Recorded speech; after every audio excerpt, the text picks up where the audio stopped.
থাকো তুমি এখানে থাকো, রাস্তা হচ্ছে তো তুমি দেখো দেখো, তুমি থাকো। দেখো এখানে দাঁড়িয়ে থাকবে সারাদিন, রাস্তার কাজ হয়, ও এখান থেকে দেখবে আর সবাইকে বকাবকি করবে। মানে গাড়ি আসে না, গাড়ির আওয়াজে, আর এখানে সব লোক এত দেখে, রাস্তা খোঁড়াখুড়ি হয়, এগুলো দেখে না সেই মানে রাগ হয়, সবাইকে বকাবকি করে।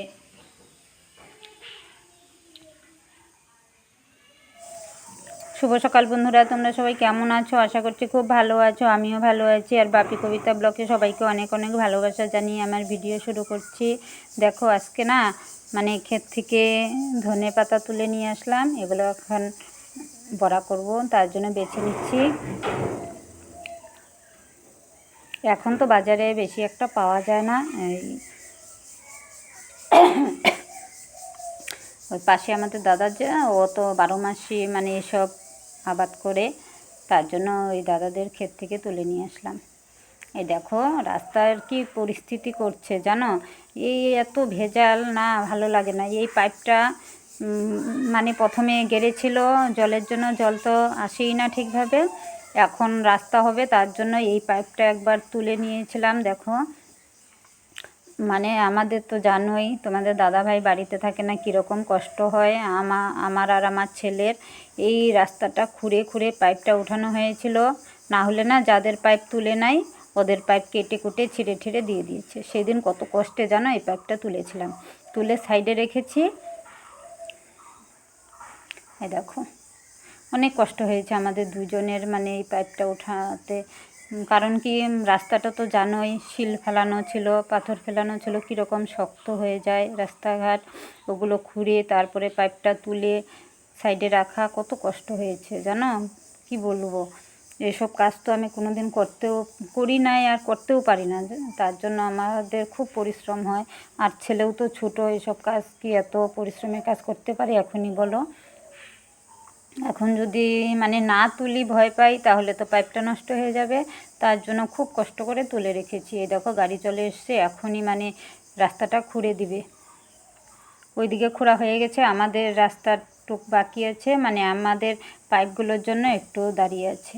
এই দেখো রাস্তায় 3টে গাড়ি এসেছে, এই যে 2টা, পিছনে একটা আছে, 3টে গাড়ি একটার পরে একটা মানে রাস্তাটা খুঁড়ে খুঁড়ে যাচ্ছে।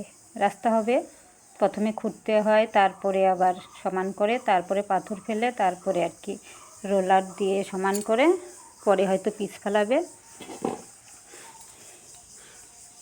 দেখো আগে যদি জানতাম তাহলে তো মনে করো আগেই তুলে রাখতাম, আগে বলেনি, হঠাৎ করে গাড়ি চলে আসছে। আর ওই পাশে আমাদের বাড়ির আগে যাদের মানে পাইপ ছিল, ওদের পাইপ ছিঁড়ে গেছে, নষ্ট হয়ে গেছে আর কি। এখন আমরা শুনেছি, তো জেনে শুনে তো আর নষ্ট করা যায় না, তার জন্যই পাইপটা তুলে রেখেছি। এখন দেখি গাড়িগুলো যাক, রাস্তা খুঁড়ে ঠুড়ে তারপরে আবার বসিয়ে দিতে হবে। এই দেখো কীভাবে খুঁড়ছে, এটা খুঁড়ে গেলে জেসিপি দিয়ে আবার খুঁড়বে, খুঁড়ে রাস্তাটা একদম মানে পুরো রাস্তাটারে খুঁড়ে দিবে। এই দেখো কীরকম মনে হয় হাল বেয়ে গেছে ক্ষেতের মধ্যে, এটা মনেই হয় না রাস্তা। এটা খোঁড়া শেষ না হলে তো সমান করবে না, সমান করে তারপরে পাথর ফেলবে, তারপরে মানে পিচ ফেলবে। এটা পাকা রাস্তা করবে, তো অনেক দিন থেকে এটা করার কথা, এই করে করে করে আর করা হয় না। বর্ষার সময় তো রাস্তার অবস্থা কি হয় তোমরা তো জানোই, কয়েকবার তো দেখানো হয়েছে। আর কি বলবো, এবছর বানাচ্ছে, এখন কত দিনে কমপ্লিট হয় সেটা তো আর বলতে পারবো না। দেখি বানালে তো মানে সবারই সুবিধা হয়। বাড়ির সামনে যদি রাস্তাঘাট ভালো না থাকে তাহলে তো বেরোতে কি অবস্থা, অসুবিধা হয়, হেঁটে যাওয়া যায় না বর্ষার সময়, আর গাড়ি নিয়ে কিভাবে যাব। দেখো আমাদের বাড়ির সামনে কি অবস্থা, এখন কয়েকদিন তো গাড়ি বের করাই যাবে না, বাজারে গেলে মনে হয় হেঁটে যেতে হবে, সাইকেল নিয়ে কেউ যেতে পারছে না, হেঁটে হেঁটে যাচ্ছে, আর গাড়ি তো একদমই বের করা যাবে না।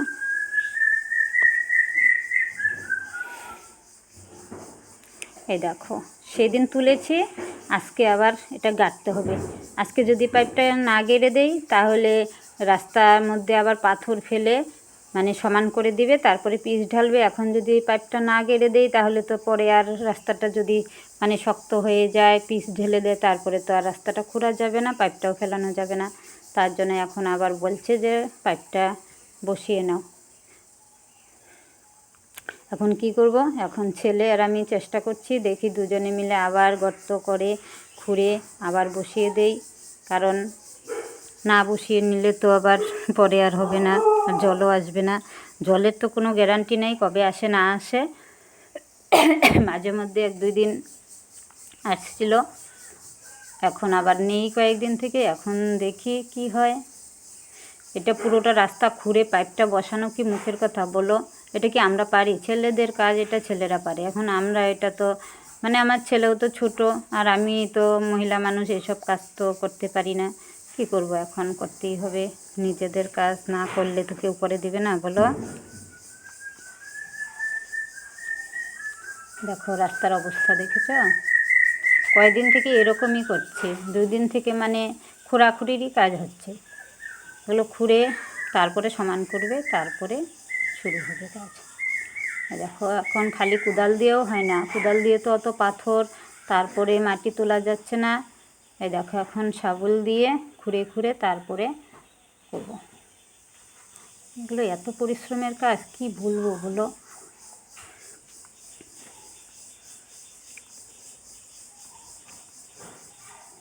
দেখতে থাকো, তারপর কত দূর করতে পারি দেখাবো, রাস্তা কত দূর হয় দেখাবো। আছি কয়েকদিন থেকে ভিডিও ঠিকভাবে করতে পারছি না, তোমাদের কাছে পৌঁছাতে পারছি না।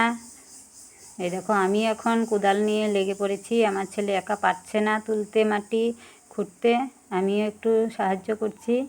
দেখো যেগুলো কাজ করিনি এখন এগুলো করতে হয়। নিজের কাজ করতে তো কোনো লজ্জা নেই, করে নিই, সবই করতে হয়, শিখতে হয়। সবাই ভালো থেকো, সুস্থ থেকো। আজকে এখানেই রাখছি, আবার দেখা হবে নতুন একটি ব্লগে। বাই।